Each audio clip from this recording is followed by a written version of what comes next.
What happens when it's time to repair your battery? Well, it is a bit of a process. The first thing our technicians do is remove the battery, pop the top off of it, and begin to look for the damaged module. The Tesla's battery is comprised of 16 different modules, which look like this.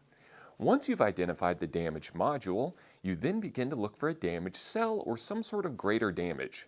This could include rust, possibly water, or if there is a collision, you could have structural damage.